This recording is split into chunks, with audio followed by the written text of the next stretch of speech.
గోపి, ఏంటి మేడం, నా కోసం వచ్చారా? నేనెందుకు వచ్చాను నీకు తొందరలోనే అర్థమవుతుంది. కానీ ఒకటి అడుగుతాను, నిజం చెప్పు. నీకేమైనా సమస్యలున్నాయా? భలేవారు మేడం, ఇన్ని రోజులుగా నన్ను చూస్తున్నారు, నాకు సమస్యలున్నాయని అడుగుతున్నారా? ఎంత అన్యాయం అండి ఇది. నాకు సమస్యలున్నాయో లేదో మీకు తెలీదా? తెలియకే కదా అడిగాను. అయినా నీకేం సమస్యలుంటాయి? అందరూ నిన్ను ఎంత బాగా చూసుకుంటున్నారు, మరి సమస్య అని చెప్తావేంటి? అదే మేడం పెద్ద సమస్య. ఇప్పుడు మీరు నన్ను ఇంత ప్రేమగా చూస్తున్నారా, నాకు కూడా మిమ్మల్ని చూడగానే ఎంతో అభిమానం వస్తుంది. కానీ అదేంటో తెలీదు, అదొక సమస్య. అలాగే అక్కడ సృజన మేడం నన్ను పెళ్లి చేసుకుంటాను అంటున్నారు. అంటే నువ్వు ఒప్పేసుకుంటావా? అది కాదు మేడం, నన్ను పెళ్లి చేసుకుంటానంటే వద్దు అని చెప్తున్నాను. కానీ ఆ మేడం మెంటల్ది కదా, చేసుకొని తీరాలి అని అంటున్నారు. కానీ ఎలా చెప్పండి, నేనేంటో నాకే తెలీదు. వెనక్కి తిరిగి చూసుకుంటే నా వీపు నాకు కనిపించినట్టే, నా గతం కూడా నాకు తెలియటం లేదు. ఇంకేం చేయాలరా దేవుడా అని ఆలోచిస్తూ ఉంటే ఇవేవే మేడం అర్థం చేసుకోకుండా ఏదో సమస్య. వీటితో పాటు అందరూ అభిమానంగా చూసుకుంటున్నా నేనేంటో నాకే తెలియకపోవటం, అది కూడా ఒక సమస్య కదా మేడం. ఇన్ని సమస్యలతో సతమతమవుతుంటే నీకేమీ సమస్యలు లేవా అని మీరు అడుగుతున్నారు. అయినా ఒక మాట చెప్పనా మేడం, మనం ఏంటో మనకి తెలియకపోవడం అంతకంటే నరకం మరొకటి ఉండదు. చూడు గోపి, ప్రపంచంలో ప్రతి ప్రశ్నకి ఒక సమాధానం ఉంటుంది, ప్రతి గమ్యానికి ఒక ముగింపు ఉంటుంది. అలాగే నీ జీవితంలో కూడా ఒక మార్పు తప్పకుండా వస్తుంది. నీ సమస్యకి పరిష్కారం నేను చూస్తాను. ఇప్పుడు నేను గుడి నుంచి వస్తున్నాను, అక్కడ నాకు ఒక పరిష్కారం దొరికింది. చేయి చాచు. గుడి నుంచి నాకు ప్రసాదం తీసుకొచ్చారా మేడం? ఇంతకీ ఏంటా ప్రసాదం? పులిహోర, చక్కెర పొంగల, దద్దోజనమా? ఎంతసేపు ప్రసాదం ఏం పెడతారా అని చూడ్డం కాదు, నీ పరిస్థితి ఎలా మారుతుందో ఆలోచించాలి. నేను దాని గురించి ఆలోచించాను. ఒక్క నిమిషం, షర్టు పైకెత్తు.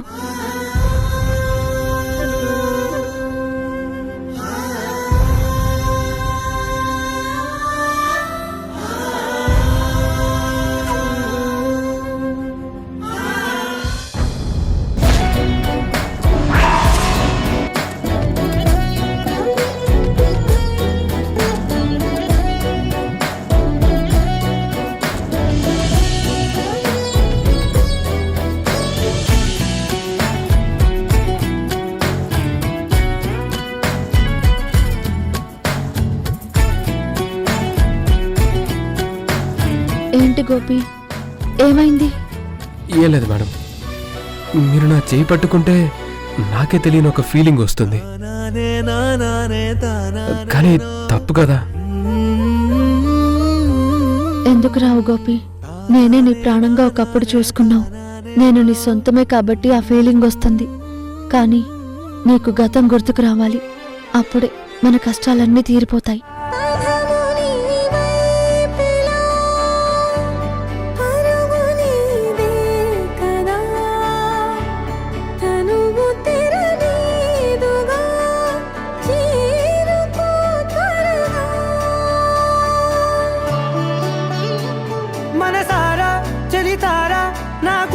మొత్తం తవ్వి తవ్వి చందనమంతా చల్లగా దోచావే. ఏ వందల కొద్ది పండగలున్నా వెన్నెల మొత్తం నిండుగా ఉన్న ఆరాధ్య ఆరాధ్య, నువ్వే లేనిదేది వద్దు ఆరాధ్య. ఆరాధ్య ఆరాధ్య, నువ్వే లేనిదేది వద్దు ఆరాధ్య. గరిగ బగరి దని దని డబద గరి గబ మాగరి దని దని దద దద దని దద దని దద దద దని దద మగ మగ దద దద దని దని బా బగరి ద బగరి గ బగద బరరి దగరి బగద బగరి ద బగరి గ బగరి గద బగరి గద ద బగరి ద గ బదసా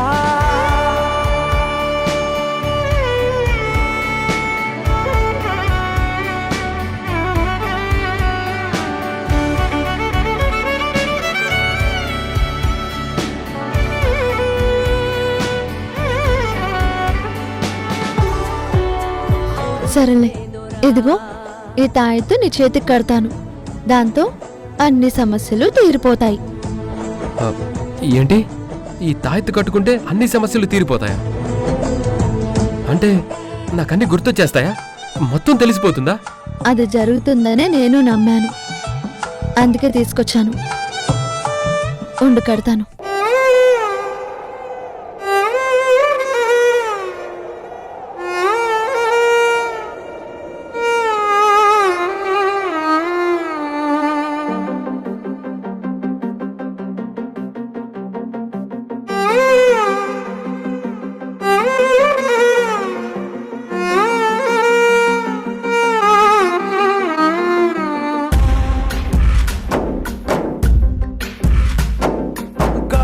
ఊగిసలాడే దీపంలా ఊగిసలాడే నీవు సందకన ప్రాణం నల్లని మబ్బులు చుట్టిన చంద్రుడిలా చీకటి కమ్మెను నీ కబురందకన లోకం సుడిగాలిలో పడిపడి లేచే పడవల్లే తడబడుతున్నా నీకోసం చుందే నా ప్రాణం ఓ బుజ్జి తల్లి నా కోసం ఓ మాటైనా మాట్లాడే నా బుజ్జి తల్లి.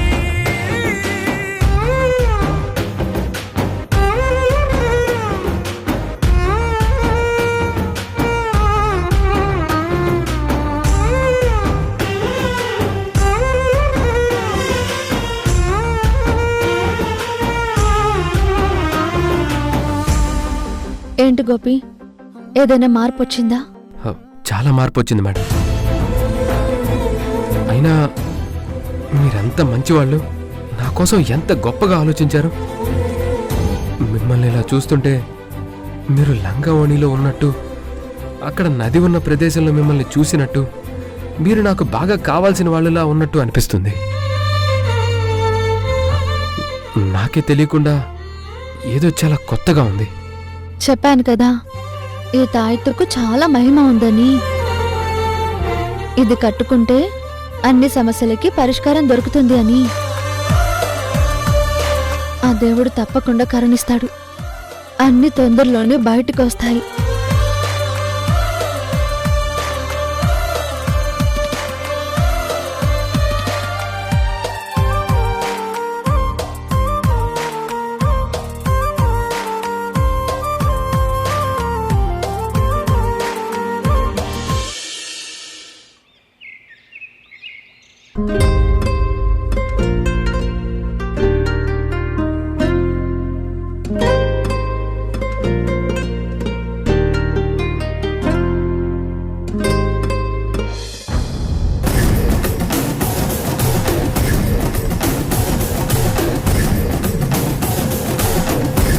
ముందు ఈ సృజనని ఆ గోపిని ఒకటి చేయాలి.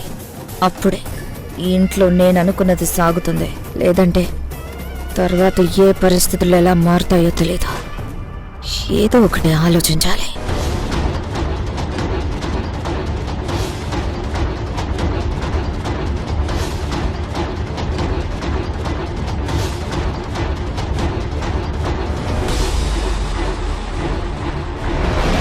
గోపి,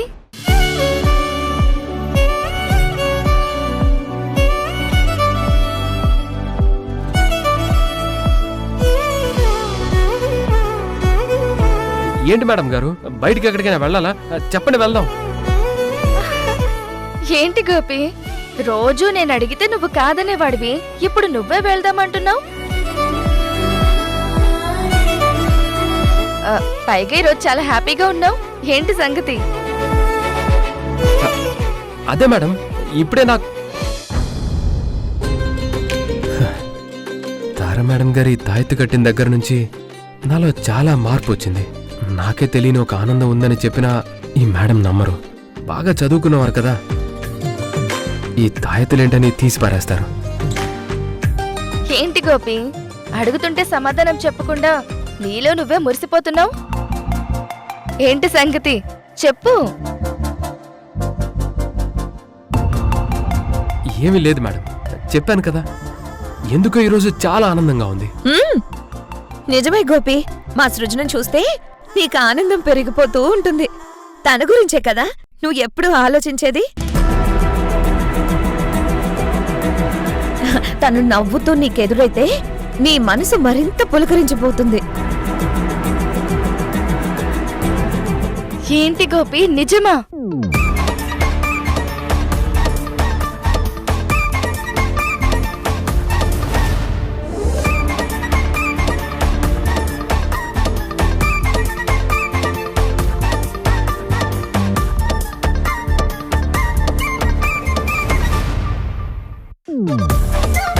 తారా, నువ్వు వచ్చావా? సరైన సమయానికి వచ్చావు. రారా.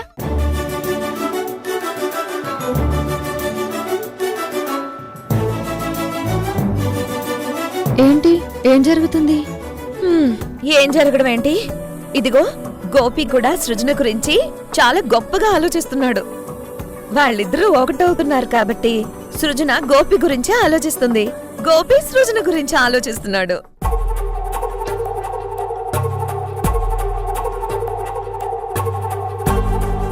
వాళ్ళ మనసులు కలిశాయి కాబట్టి వాళ్ళ ఈ మధ్య చాలా చనువుగా ఉంటున్నారు.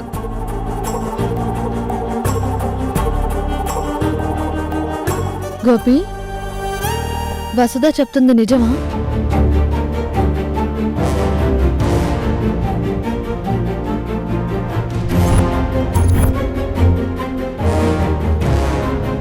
అదేంటి తారా తనని అడిగావు? తన మనసులో ఉన్న దాని గురించి బయటికి తెలిసేలా ప్రవర్తిస్తున్నాడు. అది మనం తెలుసుకోవాలి కదా.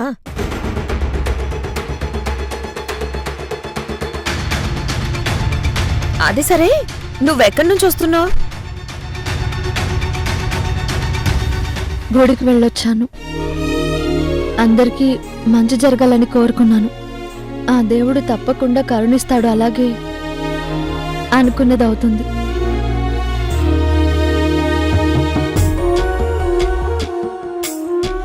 అన్ని విషయాలు బాగుంటాయని నమ్ముతున్నాను. పూజ బాగా జరిగింది. నువ్వు వెళ్ళి పూజ చేశావంటే తప్పకుండా అది జరిగి తీరుతుంది. అందుకే గోపిలో కూడా ఈ మార్పు వచ్చింది.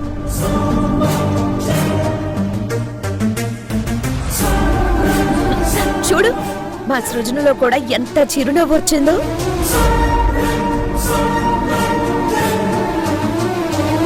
అయినా కాబోయే భార్య భర్తలు కదా, వాళ్ళిద్దరూ ఎదురుపడ్డారంటే ఒకరికొకరికి తెలియకుండానే ఆకర్షణ వచ్చేస్తుంది.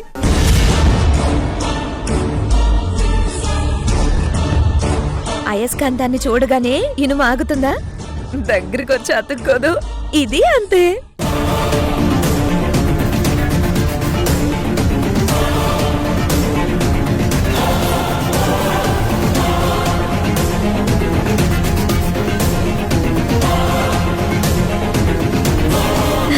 వాళ్ళ ప్రేమ చిగురించేసరికి వాళ్ళిద్దరి మధ్య గాలి కూడా చొరబడలేనంత దగ్గరతనం ఏర్పడింది. గోపి నావాడు, మేమిద్దరం ఒకటవ్వాలి. అదే ఈరోజు నేను దేవుడి దగ్గర కోరుకున్నాను. తనకన్నీ గుర్తొచ్చేసి నా గోపి నా సొంతం అవ్వాలని కోరుకున్నాను.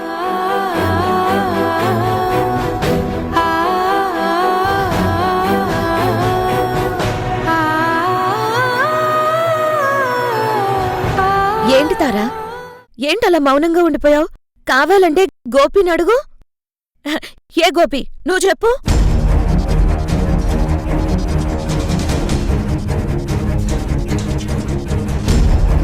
ఏంటి గోపి, ఇదంతా నిజమేనా? నువ్వు నాకు దూరంగా ఉండలేకపోతున్నావా? నన్ను అంతలా ఇష్టపడుతున్నావా? అది కాదు మేడం, ఏదో నాకు తెలియకుండానే జరుగుతుంది.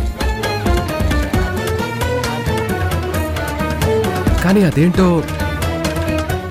నాకు కూడా అర్థం కావడం లేదు.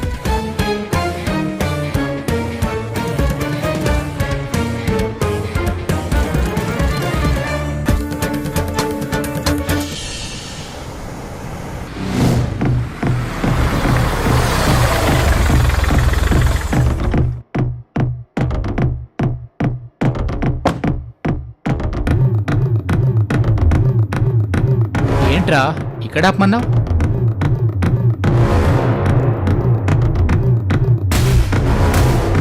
ఏంట్రా దేని గురించి వెతుకుతున్నావు? కిక్కు కోసం వెతుకుతున్నాను రా. అదేంట్రా కిక్కును పెంచేవి కారులోనే ఉన్నాయి కదా, మరి నువ్వు బయట వెతుకుతున్నావేంటి? అరే, కిక్ అంటే తాగేవి పీల్చేవి కాదురా, ఆస్వాదించేవి. ఆడవాసన తగిలితే ఆ కిక్కే వేరే లెవెల్లో ఉంటుంది.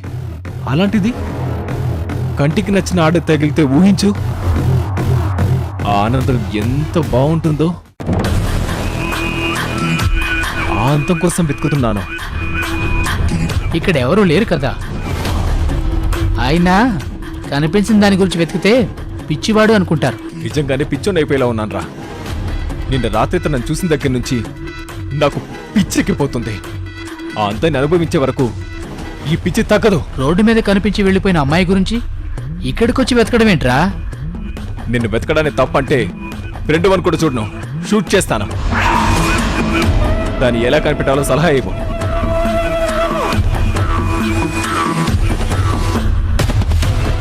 రేయ్, చాలా అందమైన అమ్మాయి అంటున్నావు కదా, ఏంజల్ ఇన్ మై సిటీ అని గూగుల్లో సెర్చ్ చేయి.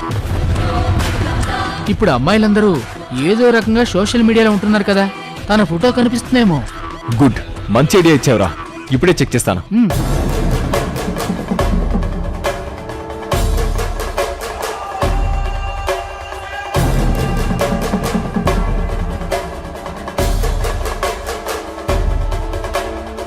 ఏంట్రా కనిపించిందా?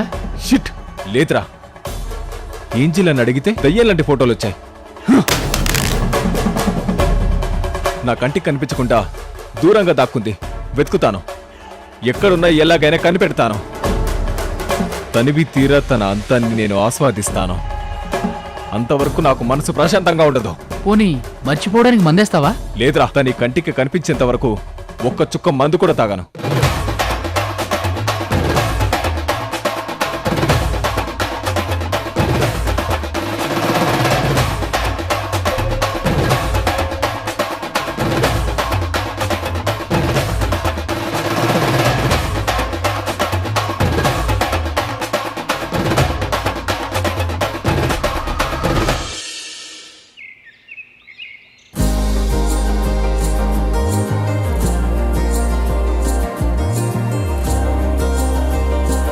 వాళ్ళ మనసులు కలిశాయి కాబట్టి వాళ్ళ ఈ మధ్య చాలా చనువుగా ఉంటున్నారు. తన మనసులో ఉన్న దాని గురించి బయటికి తెలిసేలా ప్రవర్తిస్తున్నాడు. అది మనం తెలుసుకోవాలి కదా.